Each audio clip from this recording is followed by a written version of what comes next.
어제 경사, 우리 잔치가 있었습니다. 우리 이미석 집사님, 김주란 권사님, 귀한 장녀, 우리 진아 양 결혼식에 참여하면서 많은 것을 느꼈습니다. 우리 주란 권사님 얼마나 예뻤는지 몰라요. 어디 계시죠? 아니, 어제 그 모습은 어디 가고? 여러분, 우리 주란 권사님도 예쁘셨지만 우리 이미석 집사님이 권면사를 하는데요. 중간에 하나님께 감사합니다. 그걸 얘기를 하시더라고요. 그 어떤 주례사보다 너무나 감사했습니다. 나중에 만나서 야, 집사님 세상에서 들어본 권면사 중에 아니 어떤 주례사보다 너무너무 감동이 있었습니다. 그랬더니 이미석 집사님이 얘기하시더라고요. 사실은 거기다가 신랑 그리고 신랑의 집에 감사합니다. 그걸 써놨대요. 근데 막상 그대로 하려니까 자존심이 상하더래요. 딸을 보내는데 그래서 그 부분을 과감하게 하나님께 감사합니다. 그러고 내려왔다는 거예요. 참 믿음이 대단하다라는 생각이 들었습니다. 제가 축복 기도를 맡아서 한 문장 권면을 드렸거든요. 눈물 없는 행복은 없습니다. 그런 짧은 권면을 드렸습니다. 우리의 행복이 그렇습니다. 행복하고 싶지만 눈물 없는 행복은 존재하지 않는 것입니다. 그 두 분에게 그런 부탁을 드렸어요. 이제부터는 눈물을 맞추셔야 합니다. 우리가 행복하지 못하는 이유는 눈물의 포인트가 다르기 때문입니다. 아내는 이렇게 눈물을 흘리는데 남편은 다른 데서 울고 있고 그것을 비웃으면 안 된다는 것이죠. 눈물의 포인트를 맞출 때 행복이 있는 것임을 믿으시길 바랍니다. 다시 한번 인사할까요? 눈물 포인트를 맞춥시다. 시작. 감사합니다. 그러면 행복하게 될 줄 믿습니다. 2021년 3월에 있었던 일입니다. 필리핀 국립대학에서 필리핀 해구를 이제 조사하기 시작했습니다. 세계에서 세 번째로 깊은 해구, 심연의 바다가 바로 필리핀 해구입니다. 1만 540m가 그 깊이라고 그래요.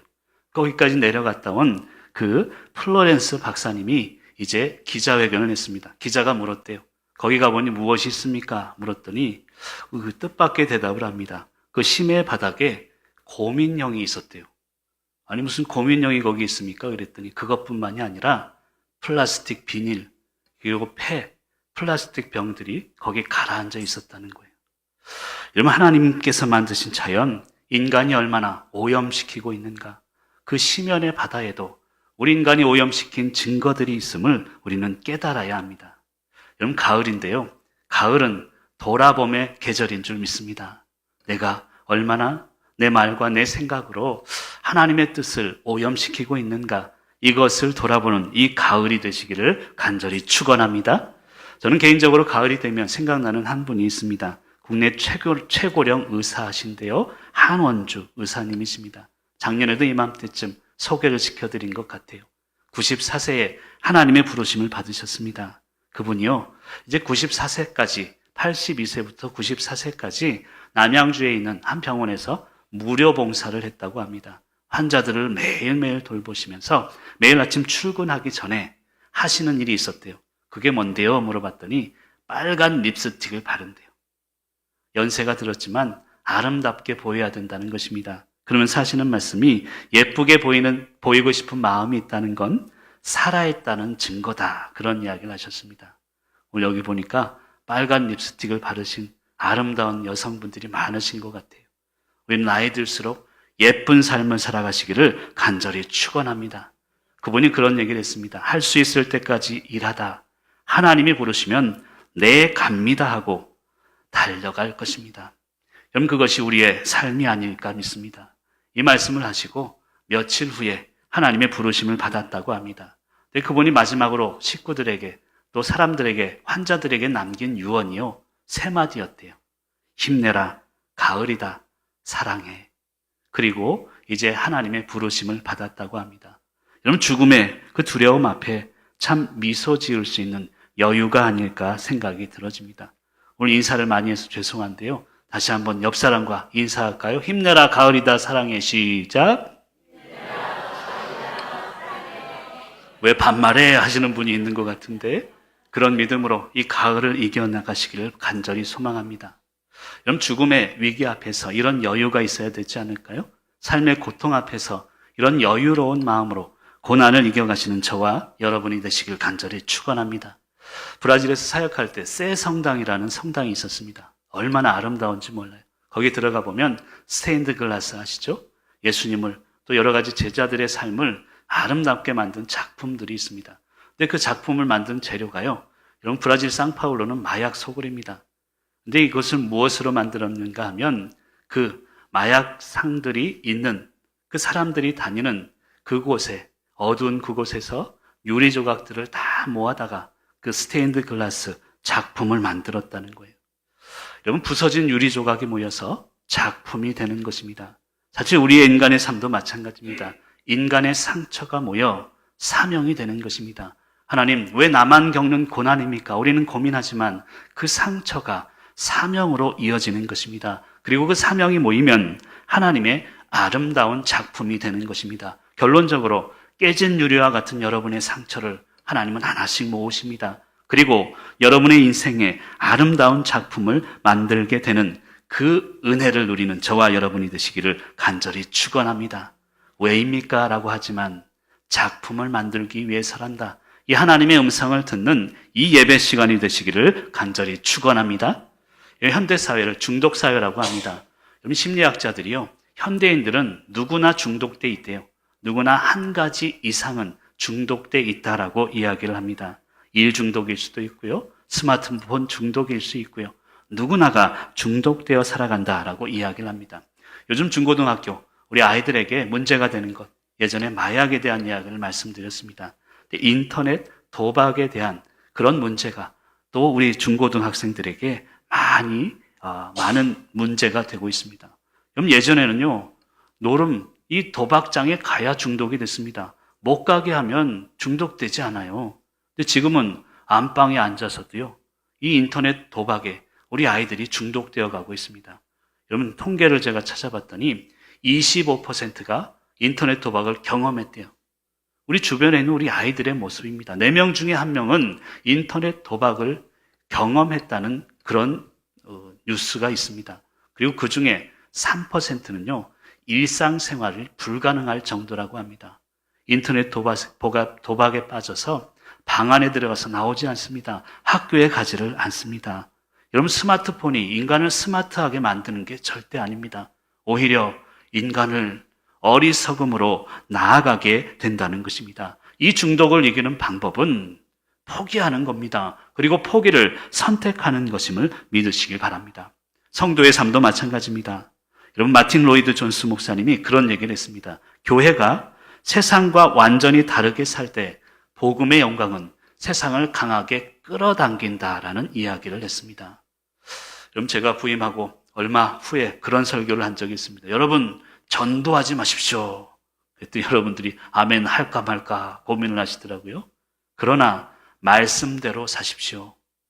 여러분 우리가 말씀대로 살면 그것이 전도지입니다. 그리고 말씀대로 우리가 살면 세상을 끌어당길 수 있는 교회가 되는 것입니다. 말씀대로 살지 못하니 우리의 삶이 무너지게 되고 있다는 것입니다. 여러분 사실 창세기 4장 16절에 보면 우리의 선택에 대한 이야기를 합니다. 우리는 포기를 선택해야 되는데 우리는 어떤 선택을 하고 있는지 인류의 선택을 이야기합니다. 창세기 4장 16절에 보면 가인이 여호와 앞을 떠나서 에덴 동쪽 놋 땅에 거주하였더니 라는 이야기가 있습니다. 에덴 선택해야 되는데 놋을 선택했다는 이야기입니다. 여러분 놋이라는 것은요, 유리하다, 방황하다라는 뜻입니다. 에덴은 기쁨입니다. 기쁨을 선택해야 하는데 인간은 태초부터 이 놋, 유리함, 방황을 선택하는 것이 인간의 존재임을 이야기하고 있다는 것입니다. 사랑하는 성도 여러분, 성도의 선택은 늘 에덴이 되어야 합니다. 놋이 되어서는 안 됩니다. 기쁨이 우리의 선택이 될 수 있기를 간절히 축원합니다. 저희 장모님이 저보고 뭐라고 부르는 줄 아시죠? 한번 불러보실까요? 시작. 감사합니다. 늘 기쁨으로 웃음 가운데 살 수 있다면 유리하는 일이 없을 줄 믿습니다. 그 기쁨에 에덴 동산의 삶을 사시기를 간절히 축원합니다. 얼마 전에 박순옥 권사님 신방을 갔더니 입맛이 없다는 거예요. 여러분 입맛이 없다는 건 몸에 이상이 있다는 증거입니다. 여러분 기쁨이 없다는 것은 영혼에도 병 들어가고 있다는 증거입니다. 여러분 기쁨을 회복하는 이 예배가 되시기를 간절히 축원합니다. 영적인 사람의 특징이 있는데요. 영적으로 문제가 생기면 잘 되던 일도 안 됩니다. 근데 영적으로 이게 회복이 되면요, 이 일들도 자연스럽게 회복이 되는 거예요. 영적인 부분과 육적인 부분은 연결되어 있기 때문입니다. 삶의 화살표가 늘 하나님을 향하고 있다면 우리의 삶도 회복되게 되는 것을 믿으시길 바랍니다. 제가 제주 촌놈 아닙니까? 신대원에 들어가서 처음 서울 생활을 하게 되는데 이 지하철 타는 게 어렵더라고요. 우리 학교가 5호선 이 광나루역에 있었는데 어떤 때는 막 반대로 타기도 하고 이게 힘들더라고요. 선배가 저한테 그런 얘기를 했습니다. 지하철 잘 타는 방법은 2가지만 알면 된대요. 그게 뭡니까? 그랬더니 첫 번째는 화살표 잘 보라. 2번째는 종착역 잘 보라. 그러더라고요. 그럼 종착역을 일단 잘 보고 화살표가 거기로 돼 있으면 그거 타면 된다는 거예요. 여러분, 우리의 삶의 종착역 하늘나라인 줄 믿습니다. 예수 그리스도인 줄 믿습니다. 이 땅이 아닙니다. 이 땅의 재물이나 권세나 명예가 아닙니다. 그것은 잠시 누리는 것일 뿐 우리의 삶의 종착역은 하늘나라이며 하나님이며 예수 그리스도의 십자가입니다. 그 종착역을 향해 삶의 방향을, 화살표를 분명히 하고 살아가는 저와 여러분이 되시기를 간절히 축원합니다. 그렇다면 그 화살표, 하나님이 어떤 하나님인지를 깨닫는 시간이 되길 바랍니다. 첫 번째로 우리 하나님은요, 행한 대로 보응하시는 분이십니다. 우리 6절 말씀을 같이 한번 읽어볼까요? 6절입니다. 시작.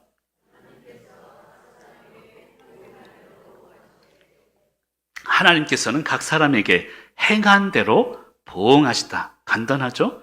행한 대로 보응하신다라고 이야기합니다. 행하다라는 것은요, 9절에 보면 악을 행하는 각 사람에게는 환난 권고가 있을 것이고 10절에 보면 선을 행하는 각 사람에게는 영광, 존귀, 그리고 평강이 있을 것이다 라고 이야기합니다. 행하는 대로 그대로 받게 된다는 의미죠. 네, 여러분, 보응이라는 단어를 우리가 분명하게 그 뜻을 알아야 합니다. 저도 그렇지만 보응, 이것은 심판받다라는 그런 개념으로 이해를 하기 쉽습니다. 내가 죄를 지었으니 보응받고 심판받는다는 의미로 해석할 경우가 많다는 것입니다. 근데 원어 성경을 보면 이 보응하다는 것은 아포디돔이라는 단어입니다. 빚을 갚다라는 뜻이고요. 오히려 면제하다라는 뜻입니다. 오히려 그대로 보답하다라는 뜻이 있다는 것입니다. 이런 빚도요, 2가지가 있는 거예요. 빚을 내가 갚아야 되지만 빚을 받아야 되는 사람도 있죠. 돈을 꾼 사람이 있고 그리고 꿔준 사람이 있는 것입니다. 꾼 사람은 당연히 갚아야 될 거고 꿔준 사람은 당연히 받아야 되는 것, 이것을 설명하고 있다는 것입니다. 다시 얘기하면 보응이라는 것은요, 하나님의 심판이 아닙니다. 인간 스스로 만드는 행위의 결과임을 알아야 합니다. 그럼 창세기 3장 8절에 보면 아담과 하와에 대해서 이런 이야기가 있습니다. 죄를 짓기 전과 후가 완전히 달라요. 하나님의 음성에 기쁨으로 달려갔던 그들이 죄를 짓고 나서는 이렇게 변합니다. 창세기 3장 8절을 제가 읽습니다. 여호와 하나님의 소리를 듣고 아담과 그의 아내가 여호와의 낯을 피하여 동산 나무 사이에 숨은지라. 선악과를 따먹고 나서 그 자신들의 행동에 대한 결과가 보응이라는 것이지 그것은 하나님의 심판이 아니라는 것입니다. 콩을 심었으니 콩이고 팥을 심었으니 팥일 뿐 결코 하나님의 심판이 아님을 오늘 말씀을 통해 깨달을 수 있기를 바랍니다.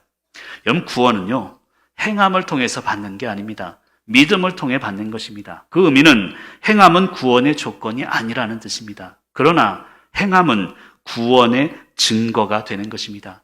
내가 믿음으로 구원을 받았다면 구원받은 자의 삶의 증거가 우리의 삶에 나타나야 된다는 것입니다. 근데 갈라디아서 6장 7절에 보면 스스로 속이지 마라. 하나님은 업신여김을 받지 아니하시나니 사람이 무엇으로 심든지 그대로 거두리라 라는 말이 있습니다. 행위대로 거둘 것을 이야기하고 있는 것이죠. 스스로 속이지 마라. 구원받은 자로서 구원받은 자의 삶을 살아갈 것을 이야기하고 있다는 것입니다. 근데 시편 62편 12절에 보면요, 이런 말씀이 있습니다. 우리 말씀을 한번 같이 읽어볼까요? 시작.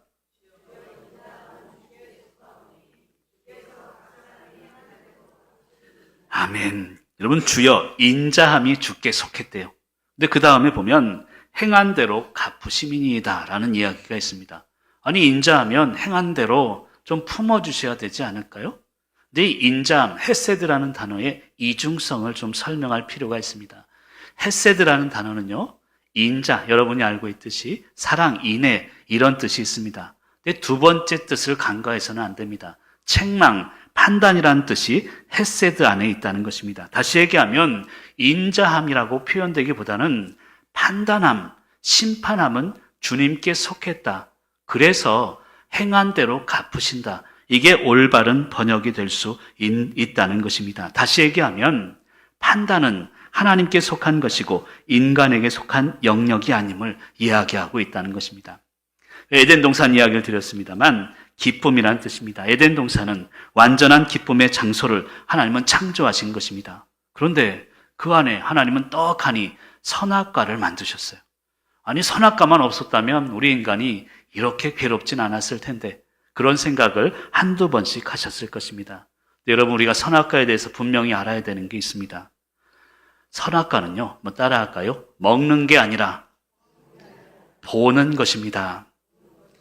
선악과는요, 하나님이 먹게 하지 않으셨어요. 이걸 보게 하셨고, 선악과를 보면서 선악의 기준은 하나님이야. 이것을 분명히 보게 하셨다는 것입니다. 그런데 봐야 될 것을 그냥 먹게 되니, 그리고 그때부터 우리 인간의 고난이 시작되어 버렸다는 것입니다. 하나님이 판단하실 텐데, 인간이 판단하기를 시작하다 보니 죄가 시작되었다는 것입니다. 여러분, 그런 의미에서 보면 에덴은 판단이 없는 것입니다. 기쁨이 넘쳐난다는 것입니다. 그 기쁨으로 오늘도 승리하시기를 간절히 축원합니다.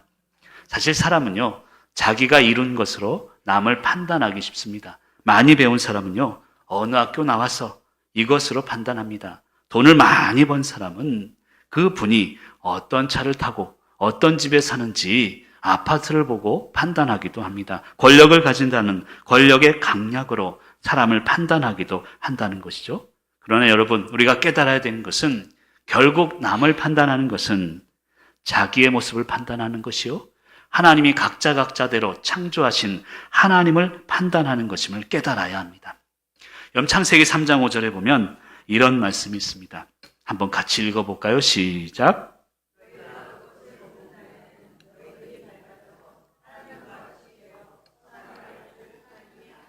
아멘. 여러분 잘 알고 있는 말씀인데요. 저는 3장 5절에서 가장 중요한 포인트는 너희다라는 생각이 듭니다.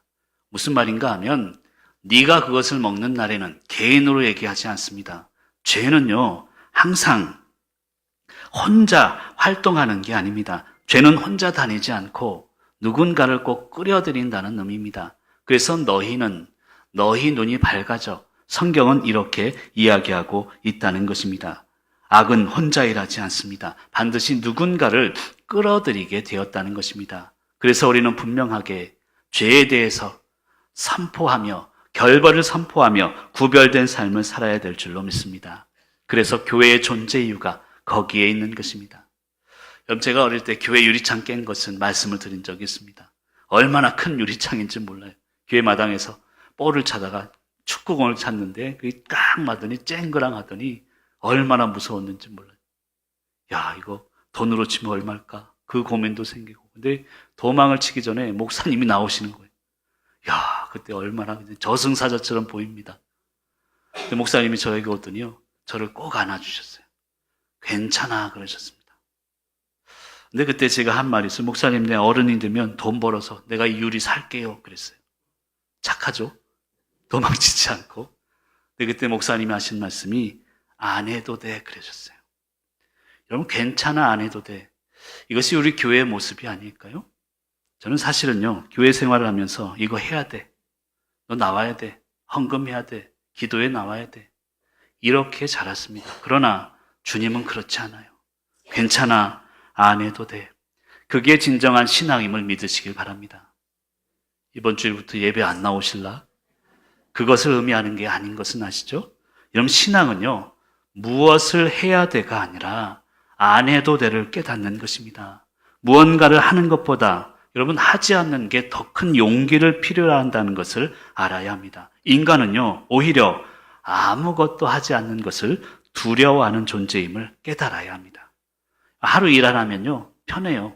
일주일 일 안 하면 조금, 한 달 일이 없으면요, 두렵습니다. 오히려 그것이 더 큰 고통임을 우리는 깨달아야 될 줄로 믿습니다. 근데 사단은 공격하거든요. 안 해도 될 일을 끊임없이 해야 돼. 부추기며 유혹합니다. 믿음은 있지 않습니까? 안 해도 될 일을 과감히 하지 않는 거예요. 그러나 반대로 해야 할 일은 주저없이 하는 것이 믿음입니다. 오늘 말씀을 통해 그런 믿음으로 승리하시기를 간절히 축원합니다. 근데 9절과 10절을 읽다 보면 먼저는 유대인에게요라는 이야기를 합니다. 우리가 먼저 복음을 받은 자로서, 생명을 잉태한 자로서, 생명을 받은 자로서 우리에게 책임이 있다는 것을 이야기하는 본문 말씀입니다. 여러분, 복음은 곧 생명입니다. 여러분 안에 생명이 있는 것임을 믿으시길 바랍니다. 여러분, 생명이 우리 안에 오면 일어나는 현상이 있어요. 남자분들은 절대 모릅니다. 여성분들은 아시겠지만 생명을 잉태하게 되면 입덧이라는 현상이 생겨요. 얼마나 힘든지 몰라요. 왜 그럴까요?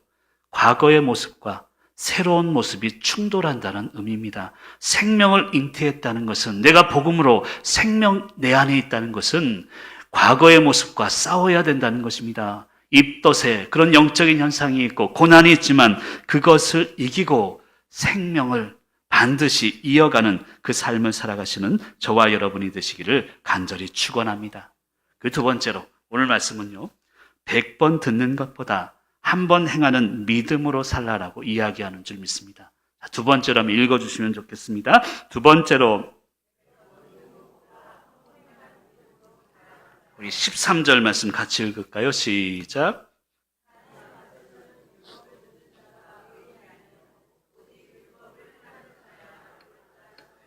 아멘. 여러분, 듣는 자가 아니래요. 행하는 자라야 옳다고 오늘 말씀은 이야기하고 있습니다. 백문이 불여일견하시죠? 100번 들어봐야, 한 번 봐야 알겠다는 것이죠. 여러분, 우정범 목사가 아무리 잘생겼다고 100번 들어봐야 한 번 보면 아시겠죠? 갑자기 그냥 용기가 없어지네. 근데 제가 믿음 생활을 하면서 여러분들께 드리고 싶은 말씀은 백문이 불여일행입니다. 100번 들어봐야 한 번 행하지 않으면 아무것도 일어나지 않는 것입니다. 성도란 그런 존재입니다. 세상 사람들이 한 번 생각할 때 100번은 생각하는 존재가 되어야 합니다. 그러나 남들이 100가지를 할까 말까 고민할 때 한 가지를 행동할 수 있어야 되는 것입니다. 그것이 진정한 성도의 삶임을 믿고 주저없는 행동으로 승리하시기를 간절히 축원합니다. 여러분, 인간은 하나님을 믿는다 하지만 하나님이 어떤 분인지 잘 모르고 믿어요. 인간은 회개한다고 하지만 죄가 어떤 것인지 모르고 회개합니다. 그래서 문제가 생기는 것입니다. 그리고 하나님에 대해 가장 잘 알 수 있는 방법은요, 행동하는 것입니다. 말씀을 100번 듣는 것보다 그 들은 말씀을 행동하게 되면 하나님을 체험하게 됩니다.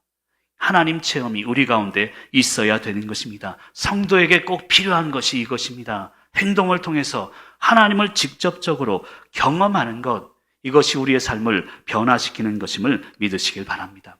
이런 바울은 로마서에서 계속 이야기하는 게 이 신칭입니다. 믿음을 통해 구원을 얻는다는 것이죠. 13절에 와서는 행함을 강조하고 있습니다. 왜일까요? 믿음과 행함은요, 둘이 아닌 하나라는 의미를 담고 있다는 것입니다. 믿으면 행해야 하고 행함은 믿음이 있기 때문이라는 것입니다. 저는 오늘 남편으로서 제 자신의 한탄스러운 이야기를 좀 할까 합니다. 남편들이 참 불쌍한 존재가 아닐까 생각이 들어요. 한 5월 달인가요? 전화가 왔는데, 목사님 나 설거지 안 할랍니다. 그래요. 무슨 일이 있었어요? 그랬더니 5월 달에 제 설교를 듣고 은혜를 받았대요. 집에 가서 아내 대신 설거지를 했더니 아내가 딱 들어와서 자기는 칭찬받을 줄 알았더니 설거지 누가 했어? 그러더래요. 칭찬받을 줄 내가 했다고 했더니, 아니 시키지도 않은 걸 해가지고 하려면 똑바로 해야지 다시 한번 했다는 거. 일을 2번 하게 만드냐고. 여러분, 일단 그냥 잘했다고 해주세요. 그리고 없는 데서 하시면 됩니다. 여러분, 옷을 사주거나 선물 사주는 것도 마찬가지인 것 같아요. 남편들은 사주고 욕먹는 존재인 것 같아요. 저도 그런 경험이 많습니다. 아내를 사랑해서 생각해서 사줬는데 이걸 샀냐고, 색깔이 어떻고 얼마짜리인데 막 그런 얘기를 많이 들어요. 제가 작년 겨울에 아내가 조끼를 좋아해서 조끼를 하나 사줬거든요. 야, 이거 사가면 또 욕먹을 텐데. 너무 사랑하니까. 제가 가서 선물을 주면서 어떻게 욕을 먹을까 했는데 아무 말도 안 해요. 마음에 든다는 겁니다. 그 다음 날부터 새벽 기도 때마다 이걸 매일 입더라고요. 여러분, 선물은 받는 것도 중요해요. 그러나 선물을 잘 사용하는 게 더 중요합니다. 받았는데 그걸 매일 사용해 주니까 얼마나 감사한지 몰라요. 왜 이런 이야기를 하냐면 구원도 마찬가지입니다. 구원 받았습니다. 하지만 구원을 잘 사용하셔야 돼요. 받은 구원을 우리가 잘 지키지 못하고 사용하지 못한다면 그 주신 하나님의 마음이 어떨까요? 그래서 구원은 받은 구원과 지키는 구원이 있습니다. 사용하는 구원이라는 것이죠. 믿음을 통해 구원을 받고 행함을 통해 지켜가는 것임을 믿으시길 간절히 축원합니다. 여러분, 한 번 받은 구원은 영원히 깨지지 않아요. 믿으십니까? 근데 우리가 거기서 분명히 알아야 될 게 있어요. 한 번 받은 구원은 깨지지 않는다는 뜻은 하나님이 우리를 절대 포기하지 않는다는 뜻이지, 구원받았으니 기도도 안 하고 말씀도 안 하고 나쁜 짓 하면서 살아도 돼, 이것을 의미하는 게 아닙니다. 하나님은 끝까지 나를 포기하지 않는 분. 그래서 한 번 주신 구원은 절대 변하지 않는 것임을 믿으시길 바랍니다. 그럼 사도 바울이 그랬어요. 다메섹에서 구원받았습니다. 그리고 나서 그는 행동했습니다. 그 구원을 지켰습니다. 어떻게 지켰을까요? 사도 바울은 박해하는 자에서 박해받는 자로 변화됐다는 것입니다. 박해를 받았어요. 그러나 박해할 때보다 더 기쁜 존재가 되었습니다. 이것이 진정한 구원의 능력임을 믿으시길 바랍니다. 아까 우리 찬양대 귀한 찬양을 해주셨는데, 고난 가운데, 박해 가운데 왜 나만 겪는 고난입니까? 이게 아니라 오히려 박해를 할 때보다 박해 받을 때 기뻤던 바울처럼 구원의 능력으로 승리하시기를 간절히 축원합니다. 여기 현대인 얘기를 드렸습니다만, 현대인은 하고 싶은 거 다 하면서 사는 존재인 것 같아요. 그 멋에 사는구나 생각이 듭니다. 요즘 SNS, 카톡 이런 데를 보면 여행지를 가거나 맛있는 음식을 먹으면 그걸 사진으로 계속 올리죠. 하고 싶은 거 다 하면서 사는 존재가 현대인이다라는 생각이 듭니다. 여러분, 그러나 성도는 달라야 합니다. 하고 싶은 것보다 해야 하는 것을 하면서 살아가는 것, 그것이 성도의 멋진 삶임을 믿으시기 바랍니다. 화면을 보면서 한번 선포하면서 읽어볼까요? 시작.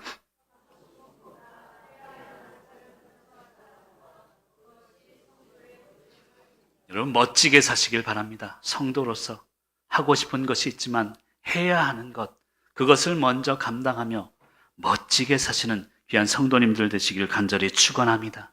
그 마지막 세 번째로 오늘 말씀이 이야기하는 가장 중요한 관점이며 초점이기도 합니다. 오늘 말씀은 이야기합니다. 나의 복음이 있는가? 그것을 분명히 이야기하고 있습니다. 여러분, 우리는 16절 말씀을 같이 한번 큰 목소리로 읽어볼까요? 시작.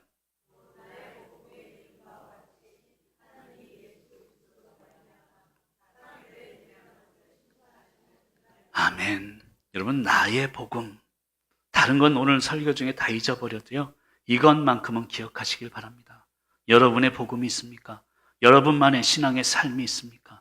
누구도 따라할 수 없는 하나님이 나에게 주신 내 형상대로, 그리고 하나님이 주신 하나님의 형상대로 나만의 복음을 지켜가는 저와 여러분이 되시길 바랍니다. 새벽 기도 때 그런 얘기를 드렸습니다. 상식보다 못한 신앙심이 문제다라는 이야기를 드렸습니다. 오늘 15절에 보니까 양심에 대한 이야기가 나오더라고요. 양심보다 못한 신앙심이 문제겠다라는 생각이 듭니다.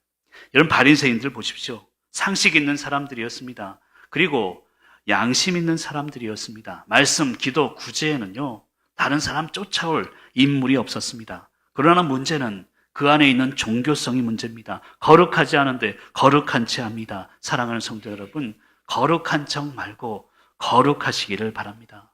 우리 교회는 종교성을 벗어야 사는 것입니다. 왜냐하면 기독교는 종교가 아니라 하나님 그 자체이기 때문입니다. 여러분만의 복음을 찾으십시오. 지금 고난과 아픔이 있지만, 힘들고 어려운 눈물의 시간들이 있지만, 하나님이 나를 이 가정에, 그리고 이 직장에, 이 교회에 보내신 이유가 있습니다. 여러분만의 복음을 찾기 위해서임을 믿으시기를 간절히 축원합니다. 여러분, 세상 사람들은요, 열심히 살아요. 어떻게 보면 믿는 사람보다 더 열심히 살 수 있습니다. 여러분, 창세기 누가복음 17장 27절에 보면 이런 말씀이 있습니다. 노아 방주에 대한 이야기가 있는데요. 노아가 방주에 들어가던 날까지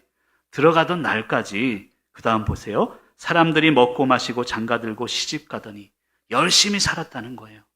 근데 홍수가 나서 그들을 다 멸망시켰으며 라고 이야기합니다. 최선을 다해 열심히 살지만 홍수가 멸망시키는 것을 막을 수는 없다는 뜻입니다. 창세기 6장 9절에 보면 노아에 대한 이야기, 홍수에서 구원받은 노아에 대해서는 하나님과 동행하였으며 라고 이야기합니다.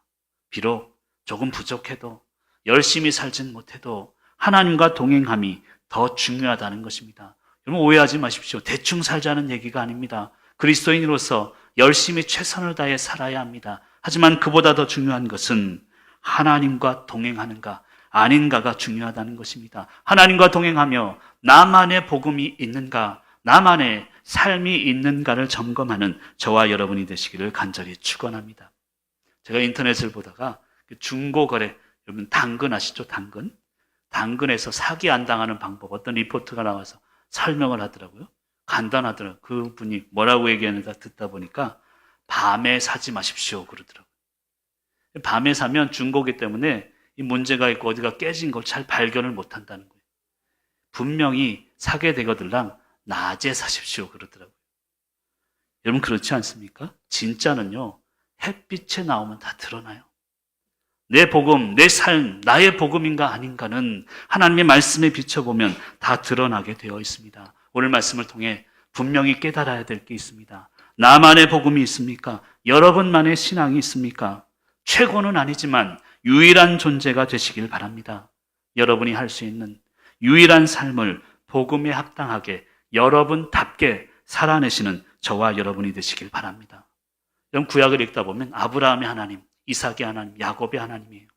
오늘부터 여러분의 하나님이 되시길 바랍니다. 우종범의 하나님이 되어야 하고 여러분 각자의 하나님이 되어야 될 줄로 믿습니다. 나만의 복음, 그 복음으로 승리하며 나아가는 저와 여러분이 되시기를 간절히 축원합니다. 예전에 상담을 한번 받은 적이 있습니다. 근데 옆집에 남편보다 세상으로 잘 나간대요. 그리고 성공한 그런 사람이 있대요. 근데 저하고 상담을 받고 기도하다 보니까 그래도 나는 예수 믿고 구원받았으니 저 사람보다 비교할 게 아니야. 그런 평안이 찾아오더래요. 근데 그분이 또 상담하러 왔습니다. 왜 왔어요? 그랬더니 그분이 교회 다니기 시작했대요. 오히려 나보다 더 열심히 믿으니까 그분이 잘 살기도 하고 예수 잘 믿으니 그것 때문에 힘들다고 상담을 온 거예요. 여러분, 은혜마저도 비교해서는 안 됩니다. 세상은 비교의 대상이지만 하나님이 주시는 은혜는, 그리고 나의 복음은 비교할 게 아닙니다.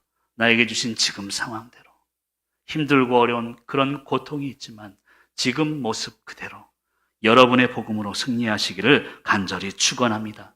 마지막으로 시편 42편 3절에 보면 이런 말씀이 있습니다. 마지막으로 같이 한번 읽어주시면 좋겠습니다. 시작.